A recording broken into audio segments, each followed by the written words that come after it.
So this is part 2 of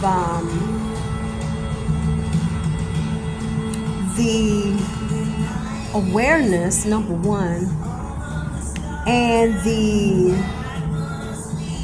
effects, number 2, and the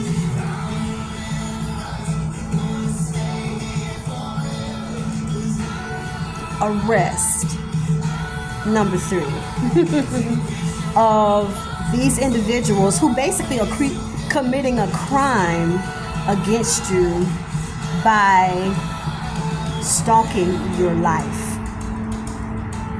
Yes, they are committing a crime against you. Anytime, this is what the law says, anytime you fear for your life, or you have reason to fear for your life, anytime you have reason to believe another human being is making themselves a threat to you in any type of way, shape, form, or fashion, that is considered a crime. Period. So many of us are wide awake, and we are experiencing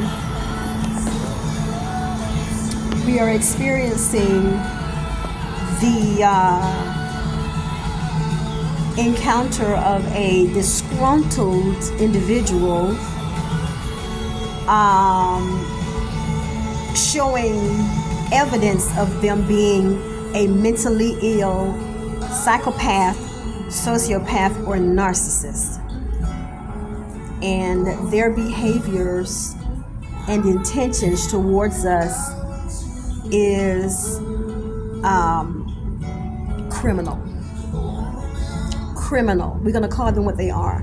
Criminals. Period. They are criminals. So my first video was about my experience with this guy who I had got involved with a number of years ago, and I broke it off, and how he has decided over the past 7 years that he is going to become my worst nightmare, because I have not changed my mind in all these years. Period. So it's not that he realizes that it's not going, and I'm not reporting back to that little role in his life, okay? But now it's about him trying to extort my sense of peace. He's trying to extort my sense of safety. He's trying to extort my freedom by a number of ways of harassing and stalking my life. Right? So in that first video, I spoke briefly about that experience, and how he has stalked me across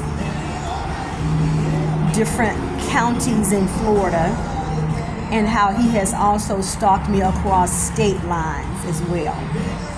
And as I have learned this guy, I've learned more about him through this experience.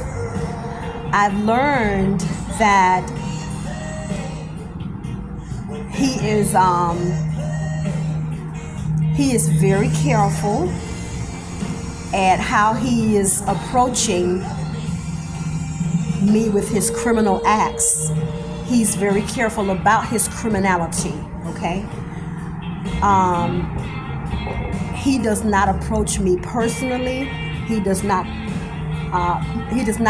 do any of these things in person, is what I'm saying.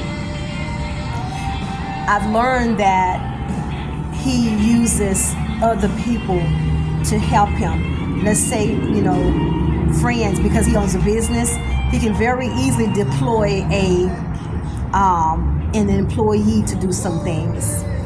You know, a lot of what he does is carefully thought out, yes, and strategically done. So when I say it's carefully thought out, he thinks it out in such a way that it keeps him from looking like he has anything to do with it. That's the careful thinking he does to protect his livelihood, his image, and his reputation.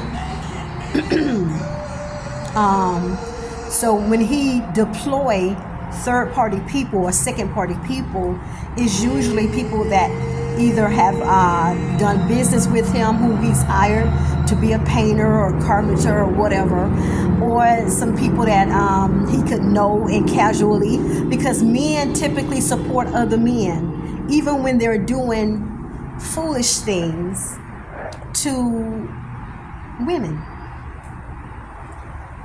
I believe that the average man supports other toxic men in their behaviors and even their thought processes concerning women. So that's the reason why I believe that some of these men that he have coerced into and persuaded to act out some of these roles against me by coming into places that I'm, frequenting or eating at or visiting. He'll send these different men in these establishments.